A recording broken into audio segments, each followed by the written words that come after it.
بسم الله الرحمن الرحيم كتاب أنزلناه إليك مبارك ليدبروا آياته وليتذكر أولو الألباب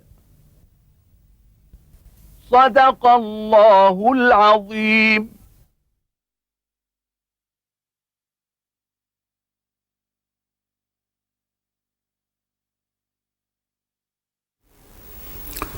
الحمد لله رب العالمين، والصلاة والسلام على عبده ورسوله الأمين سيدنا ونبينا محمد وعلى آله وأصحابه ومن اهتدى بهداه وعمل بسنته إلى يوم الدين، وبعد.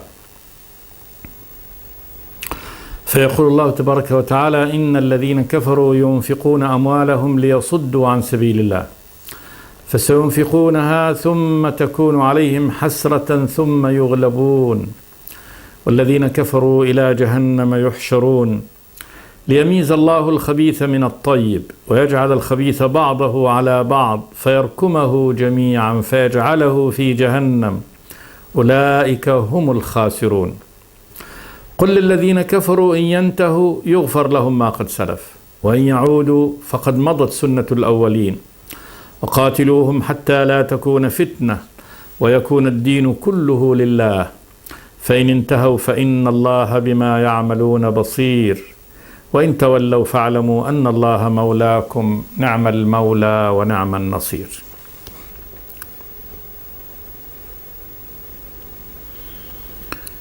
هذه الآيات من سورة الأنفال جاءت في ختام هذا الفاصل من السورة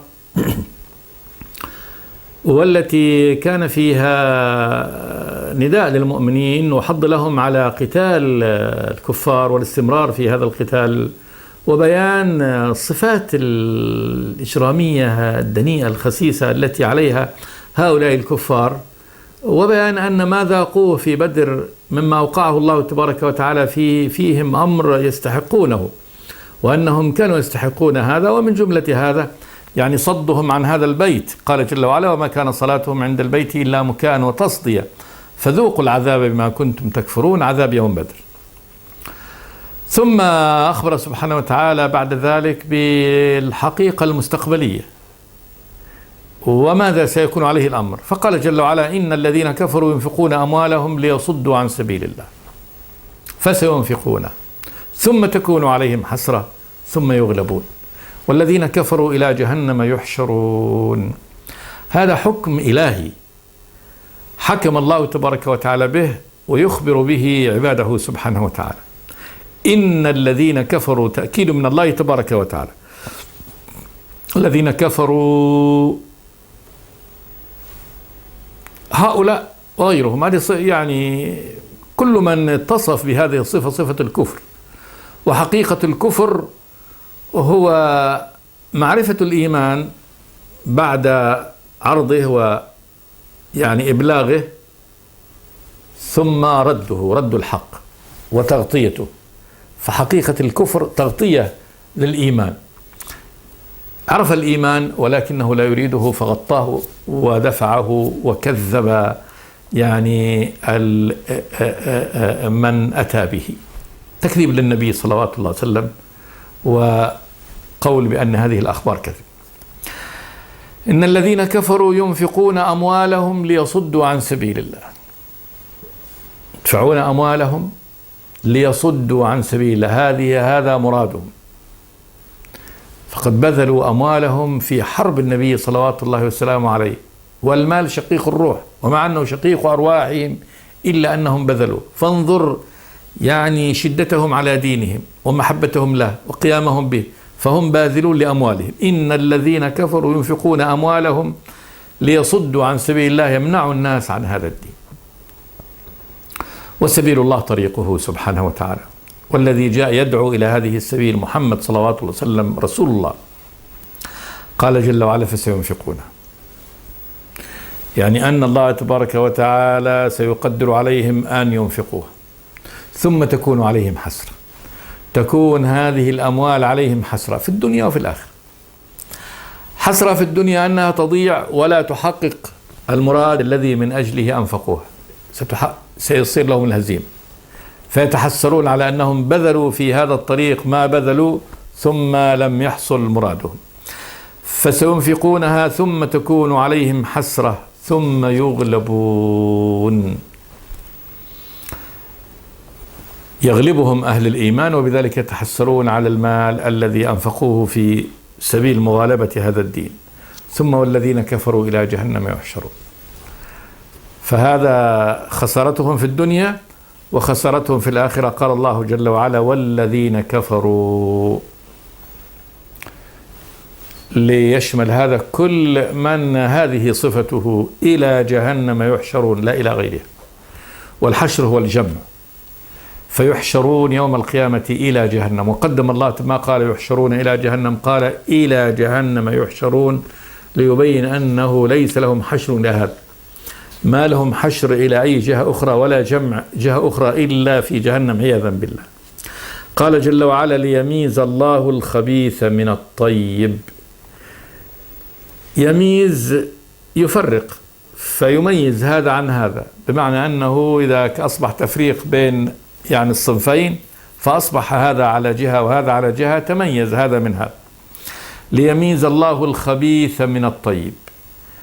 الخبيث، الكفر خبث لأنه دنس وقذر للقلب أولا ولجوارح. فالقلب اعتقاد النجس، أن تعتقد أن لله تبارك وتعالى ند، شريك، شبيه، هناك إله مع غيره. أن تعبد من لم يخلق ولم يرزق ولم ينفعك ولم يضرك ولا به ولا له ولا بيده شيء من هذا، وتترك لا تعبد إلهك الحق ومولاك الحق الذي خلقك وسواك وعدلك وأقامك ورزقك. فتركك عبادة الإله الحق الذي له كل المنة عليك، والذي به حياتك وبه موتك وبه رزقك، كل أمرك إنما هو منه، وعنده ما تخاف وعنده ما تحب. الذي يخاف منه عنده ناره التي يعذب بها الكفار، وعنده الذي تحب جنته ورضوانه. فهذا الذي يملك نفعك وضرك، هذا تتركه وتعبد غيره أكبر نجاسة.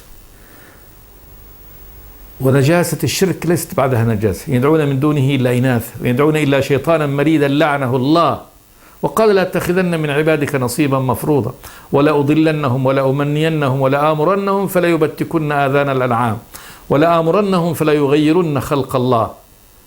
فهذا يتبع الشيطان العدو للإنسان، هو الذي يتبع ويسار معه ويحب ويسار في طريقه، ويترك الرب الإله الخالق الرازق المحيي المميت الذي بيده الأمر كله نجاسة. فخبيث، الكفر خبث. ثم بعد ذلك مفردات هذا الكفر بعد ذلك مما يجعله ويبيحه الكفار طبعا لأنفسهم من عند أنفسهم، أباحوا لأنفسهم ما حرم الله تبارك وتعالى، وحرموا كذلك ما أحل الله سبحانه وتعالى. فهو يولد بعد ذلك طريق طويل من الخبث. والإيمان طيبة، الإيمان طيب، وذلك أن المؤمن طيب، فقد اعترف أولا وآمن بإلهه وربه ومولاه وخالقه سبحانه وتعالى وبيده الأمر كله، واستقام على أمر الله تبارك وتعالى، وأمر الله عز وجل كله طيب. فإن الله يأمر بالعدل والإحسان وإيتاء ذي القربى، إن الله يأمر بالعدل والإحسان وإيتاء ذي القربى وينهى عن الفحشاء والمنكر والبغي يعظكم لعلكم تذكرون. كل ما أمر الله به خير عند كل ذي عقل وذي لب، وكل ما نهى الله تبارك وتعالى عنه شر. ما في شيء مما نهى الله تبارك وتعالى عنه وهو فيه خير، بل كله شر. فإذن هذا طريق الطيبين، الدين والصراط المستقيم طريق الطيبين. فالله يخبر سبحانه وتعالى بأنه هذا حكمه ليميز الله الخبيث من الطيب في الآخرة. كل الخبث يكون بناحية وكل الطيبين بناحية. قال ويجعل الخبيث بعضه على بعض. الخبيث كله يجمعه الله تبارك وتعالى فيجعل بعضه على بعض فيركمه في جهنم. يركمه يعني يجعله ركام، طبقة فوق طبقة من هذا الركام، فيجعله في جهنم الجعل التصير. يعني يصير الله تبارك وتعالى كل هذا الخبث منذ بدأ في هذا الإنسان وإلى أن ينتهي، يجمعه الله تبارك وتعالى كله بعضه مع بعض فيركمه في جهنم. يركمه يعني يجعله الركام هو يعني الهدم كما نقول ديت، فمصيره مصير يعني الأمر الذي يستغنى عنه ولا يراد. فيركم في جهنم يجمع، وجهنم حفرة بئر عميق، يلقى فيها هذه تلقى فيها الأفواج من هؤلاء الخبثاء فوجا بعد فوج، ليميز الله الخبيث من الطيب ويجعل الخبيث بعضه على بعض فيركمه جميعا فيجعله في جهنم. أولئك هم الخاسرون. أولئك بالإشارة إليهم وإشارة البعيد هم الخاسرون، بالجملة الاسمية التي تدل على التمكن في الخبرية. هم الخاسرون، كان ما في خسارة إلا هذول، وهذه الخسارة الحقيقية، لأن من كان مع هذا الركام فإنه خسر كل شيء. أول شيء لا مال لا بيت لا أهل لا أولاد، ما في شيء من هذا، لا أصدقاء لا خلان لا مال ولي. ثم نفسه التي هي نفسه خسرها، وذلك أنه أوردها هذا المكان، أتى بها إلى هذا النار بعمله وظلمه وكفره، هو الذي أوصلها إلى هذا المكان. وهذا المكان لن يموت فيه، لن يحيا فيه، لن يموت موت يستريح منه فتكون هذه النار محرقة ويحترق وينتهي، لا، ولا كذلك يحيا حياة نافعة له، فيها شيء من الراحة، فيها شيء من الأمن، فيها شيء من الطمأنينة، فيها شربة ماء، فيها يعني غفوة، فيها نومة، فيها نعاس، فيها بل عذاب مستمر وفي ازدياده مستمر. ويستغيث يغاث بماء كالمهل يشوي الوجوه. ده هذا يعني إذا استغاثوا بعد الضيق والغم الشديد ما هم فيه فيستغيثوا، فالغوث بزيادة عذاب. يغاث بماء كالمهل. المهل هو كل معدن مذاب، العرب تسمي كل معدن يذاب مهل، فالرصاص المذاب، الحديد المذاب، النحاس المذاب مهل. هذا فماء، إذا ماء غليظ، لأن الرصاص إذا أذيب ما يكون في رقة الماء، لا، ده هذا يصير سائل غليظ شديد، هذا معدن. فالله تبارك وتعالى يخبر بأن الماء الذي يشربونه في غلظ المهل، غليظ كالمهل، يشوي الوجوه، مو يشوي البطون أو الشفاه، لا، الوجه. يعني إذا قرب من الوجه انشوى الوجه، تسقط فروة يعني وجهه في هذا الماء عياذا بالله، هذا من شدة حرارته. الله يقول بئس الشراب وساءت مرتفقة. ساء هذا رفقا بهم، لأن هذا مو رفق، لأن هذا زيادة في العذاب عياذا بالله. فالله يقول أولئك هم الخاسرون، هؤلاء هم الخاسرون. إذن الكافر خسران في الدنيا والآخرة. هيحارب الإسلام، لكن حرب الإسلام ستنتهي بهزيمته، ضيع ماله ثم تكون له الهزيمة، ثم بعد ذلك خسر في الدنيا، ثم هذه خسرته في الآخرة. ليميز الله الخبيث من الطيب ويجعل الخبيث بعضه على بعض فيركمه جميعا فيجعله في جهنم. أولئك هم الخاسرون. ثم نداء أخير للكفار: قل للذين كفروا إن ينتهوا يغفر لهم ما قد سلف وإن يعودوا فقد مضت سنة الأولين. قل، الله تبارك وتعالى وجه هذا النداء للكفار عن طريق النبي محمد، قل لهم، وذلك ليقوله النبي وليقرأه عليهم صلى الله عليه وسلم: قل للذين كفروا إن ينتهوا عن حرب الله ورسوله يغفر لهم ما قد سلف. الإجرام السابق من التأليب والإنفاق والسعي في حرب النبي صلى الله عليه وسلم، هذا يغفره الله تبارك وتعالى. الإسلام يجب ما قبله. كل ما مضى من الكافر من إجرامه فإنه إذا أتى الله تبارك وتعالى ودخل الإسلام أزال الله تبارك وتعالى عنه كل ما سبق. قل للذين كفروا إن ينتهوا، يعني عن الكفر وحرب الله ورسوله يغفر لهم ما قد سلف. لما جاء عمرو بن العاص رضي الله تعالى عنه يبايع النبي صلى الله عليه وسلم، وكان هذا في السنة 7 من هجرة النبي بعد الحديبية. الحديبية كانت في السنة 6، وبعد ذلك كانت في السنة 7 غزوة القضاء، عمرة القضاء. جاء في هذه الفترة اللي هي فترة الهدنة أسلم كثير من كبار يعني قريش، منهم عمرو بن العاص رضي الله تعالى عنه. ولما جاء يقول: لما جئت أبايع النبي صلى الله عليه وسلم على الإسلام قلت له: يا رسول الله امدد يدك أبايعك. قال: فمد رسول الله يده فقبضت يدي. فقال: ما لك يا عمرو؟ قال: قلت: أشترط يا رسول الله، يعني لي شرط. فقال لي: تشترط ماذا؟ قال: أشترط أن يغفر لي. يقول: فقال للنبي: يا عمرو ألم تدري أن الإسلام يجب ما قبله، وأن الهجرة تجب ما قبلها، وأن الحج يجب ما قبله. فقال له: ما دريت أن الإسلام دخل الإنسان الإسلام يجب. الجب هو القطع من الأصل، يعني يقطع يعني ما قبله فيستأصله من الأصل. كل أعمال الكفر السابقة الله تبارك وتعالى يعني يقطعها عن هذا المؤمن، وكأنه دخل اليوم كأنه مولود الآن، كيوم ولدته أمه. وأن الهجرة تجب ما قبلها، وأن الحج يجب ما قبله. هذا رحمة من الله تبارك وتعالى. وكلام عمرو، وذلك أنه قد سلف منه، من الذين سلف منهم حرب لله ورسوله وحرب الإسلام ووقوف في صف الكفار كل هذه السنين الطويلة.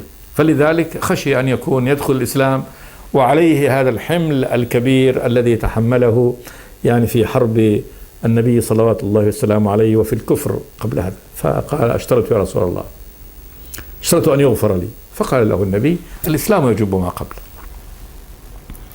قل للذين كفروا إن ينتهوا يغفر لهم ما قد سلف، وإن يعودوا يعني لقتال النبي والتأليب عليه وحربه فقد مضت سنة الأولين. يعني فليتعلموا من الدرس السابق، فقد مضت سنة الأولين، سنة الله في الأولين، سنة الله طريقته سبحانه وتعالى. الأولين أي منهم، ففي بدر قتلهم الله تبارك وتعالى، وكذلك في الأولين قبل هذا ممن عاندوا الرسل وقاتلوهم. ماذا كان فعل الله تبارك وتعالى لهم؟ فإن الله تبارك وتعالى كذلك أهلكهم.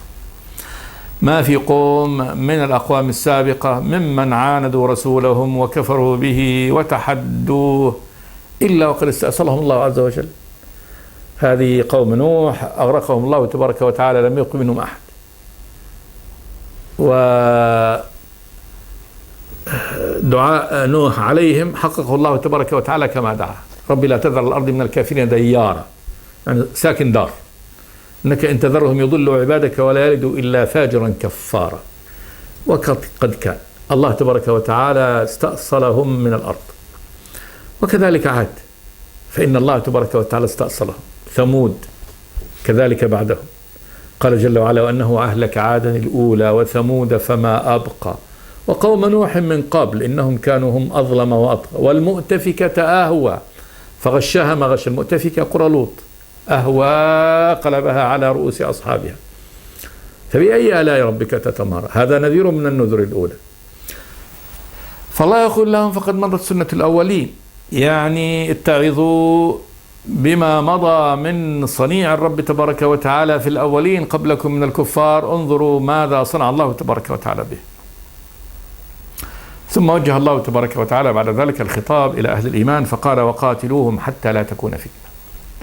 وقاتلوهم يعني أيها المؤمنون، فإن الله حمل المؤمنين هذا العبء وهو قتال الكفار، ليس لأن الله تبارك وتعالى يعني يعجز عن قتالهم أو أن الله يستعين بالمؤمنين على الكفار، لا، ولو شاء الله لانتصر منهم، ولكن ليبلو بعضكم ببعض.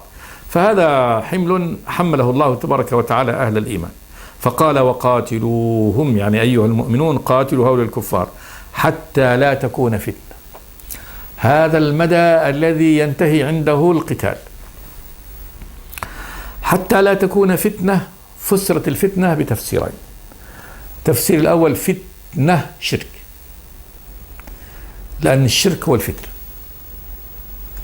فلا يبقى في الأرض شرك ظاهر مستعلن. وقاتلوهم حتى لا تكون فتنة ويكون الدين كله لله. الأمر الثاني: حتى لا تكون فتنة لمؤمن، يعني مؤمن يعذب ويفتن عن دينه حتى يعود عن الإسلام إلى الكفر.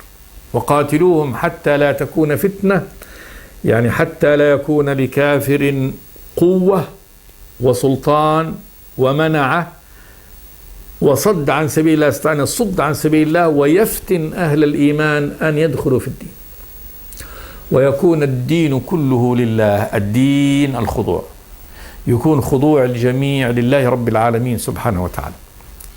هذا هو المدى الذي أمر الله تبارك وتعالى أهل الإيمان أن يقاتلوا ليصلوا إليه. وقاتلوهم حتى لا تكون فتنة ويكون الدين كله لله.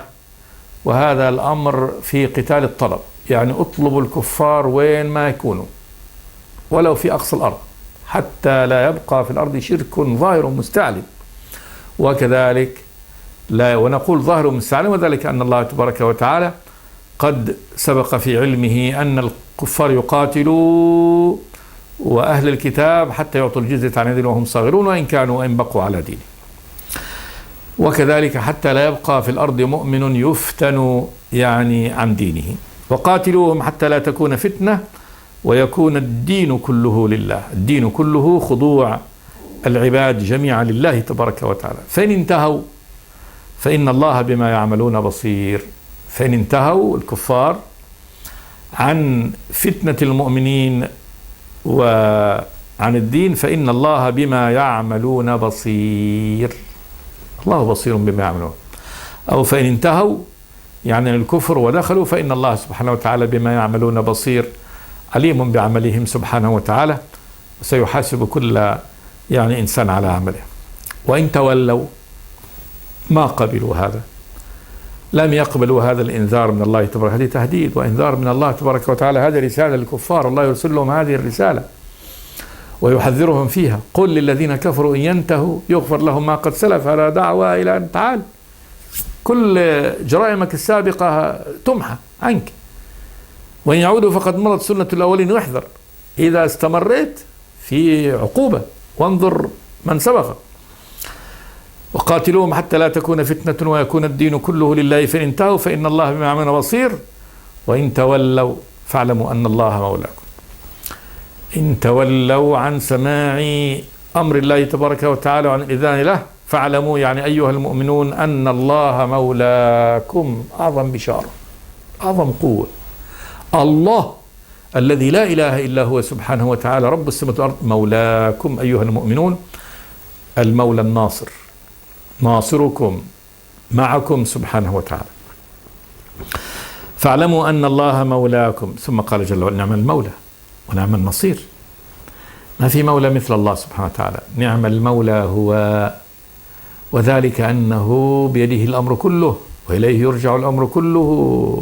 هو القوي، هو العزيز، هو الغالب الذي لا يغلبه أحد سبحانه وتعالى. هو الذي بيده مقادير الخلق والمطلع على خفايا النفوس ما يدبره الكفار. فإذا كنت في ولاية الله ما في بقى ولاية بعده. أي يعني قوة في الكون غير الله تبارك وتعالى لا يمكن أن تكون كقوة الرب تبارك وتعالى.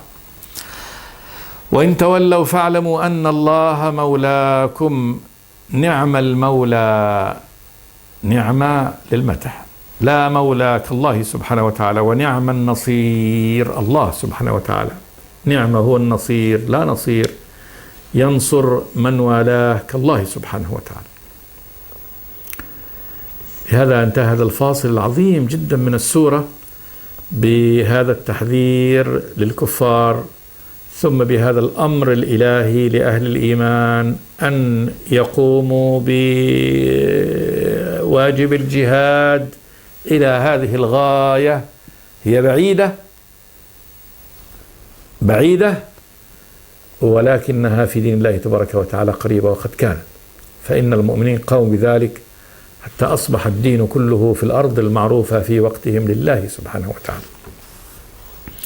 ثم يبدأ بعد ذلك في السورة فاصل جديد فيه بين الأحكام، وفيه رد إلى ما كان من أول السورة.